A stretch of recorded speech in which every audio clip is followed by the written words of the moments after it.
Assalamualaikum warahmatullahi wabarakatuh.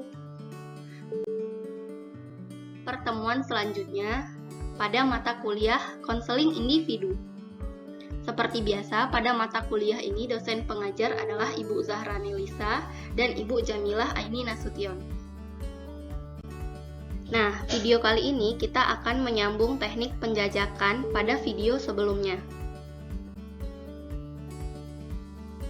Selanjutnya adalah teknik refleksi. Teknik refleksi ini adalah teknik pantulan, di mana konselor memantulkan sesuatu dengan apa adanya seperti kita sedang berkaca.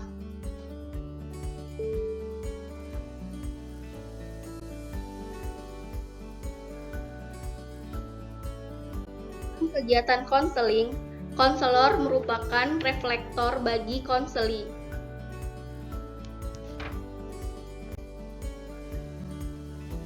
Refleksi dibagi menjadi dua. Yang pertama ada refleksi isi atau ide. Ketika ini kita dapat menyampaikan kembali secara singkat dan sederhana ungkapan atau pernyataan yang disampaikan oleh konseli. Misalnya, ketika konseli menjelaskan bahwa saya merasa dia banyak berubah, Bu, ketika mendapatkan peringkat 1 di kelas. Lalu Anda dapat merefleksikan, oh, teman sebangku Anda berubah karena dia mendapatkan ranking 1 di kelas. Yang kedua, ada refleksi perasaan, di mana Anda memantulkan kembali kepada konseli perasaan yang ada sebab pengalaman yang telah diungkapkan. Misalnya, saya sedih sekali, Bu, dengan perubahan-perubahan yang ditunjukkan oleh teman sebangku saya. Lalu, Anda dapat merefleksikan dengan Anda sedih dengan perubahan-perubahan teman Anda itu.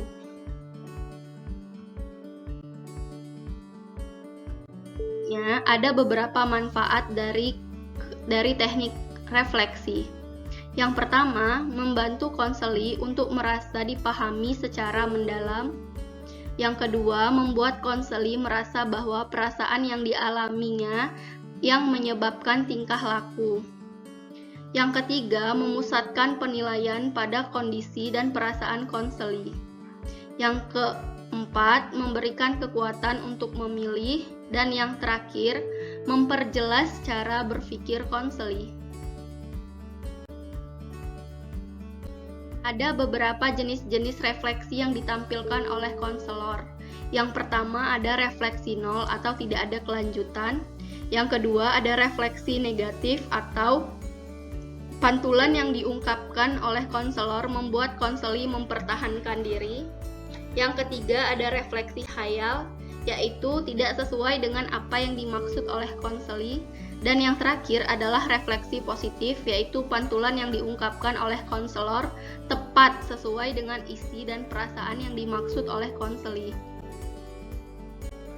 Dan refleksi yang benar adalah refleksi positif, sehingga refleksi yang benar dan tepat ini dapat dinilai berdasarkan jawaban konseli, yaitu ketika konseli menjawab, "Ya, seperti itu, Bu." Ya, ada cara yang efektif untuk merefleksikan isi dan perasaan konseli. Yang pertama, dengan memahami dan menangkap dengan tepat isi pembicaraan konseli. Yang kedua, refleksi diungkapkan dalam bentuk pernyataan, bukan pertanyaan. Yang ketiga, pernyataan disampaikan secara singkat dan mudah dipahami. Selanjutnya, kalimat yang disampaikan jelas dan mudah dimengerti. Dan yang terakhir, tepat makna dan isi.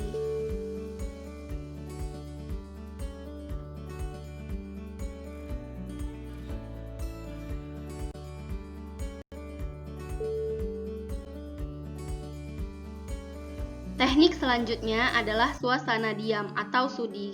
Biasanya dalam melakukan konseling, kita boleh memberikan kesempatan kepada konseli untuk diam sejenak, sekitar 15 sampai dengan 30 menit.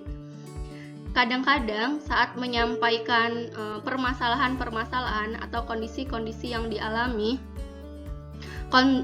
konseli akan melaksanakan mungkin akan diam sejenak.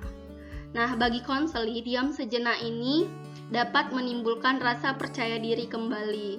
Kemudian dapat memberikan kesempatan untuk konseli berbicara secara lebih leluasa. Kemudian konseli dapat mengatur pikiran dan menenangkan diri. Nah, diam yang ditunjukkan yang pertama, karena adanya penolakan atau kebingungan. Yang kedua, karena konseli atau konselor telah mencapai akhir dari suatu ide dan semata-mata ragu-ragu. Yang ketiga yaitu kebingungan yang didorong oleh kecemasan atau kebencian. Yang keempat, karena adanya rasa sakit yang terlalu mendalam. Yang kelima, konseli memikirkan kembali apa yang sudah dikatakan atau apa yang ingin dikatakan lagi.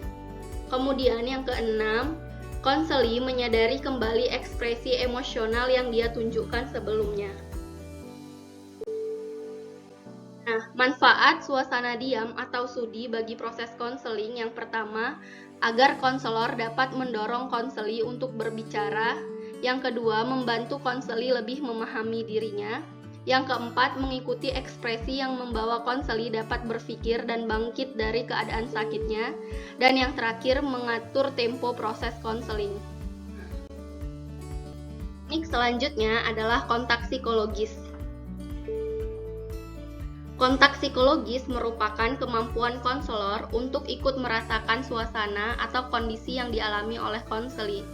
Hal ini dapat terjadi apabila konselor benar-benar dapat memahami konseli.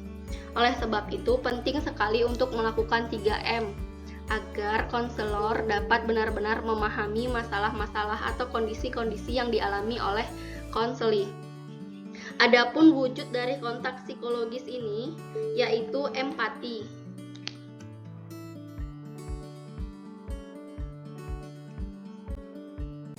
Empati yaitu kemampuan untuk merasakan apa yang dirasa, difikirkan, dan diinginkan oleh konseli. Kontak psikologis dibagi menjadi dua. Yang pertama, kontak psikologis positif. Yang kedua, kontak psikologis negatif. Yang positif ketika kita bisa merasakan apa yang dirasakan konseli sebagaimana adanya. Namun, kontak psikologis negatif ketika kita terbawa hanyut oleh perasaan konseli hingga mengganggu objektivitas konselor. Itu saja pembahasan tentang penjelajahan masalah. Terima kasih.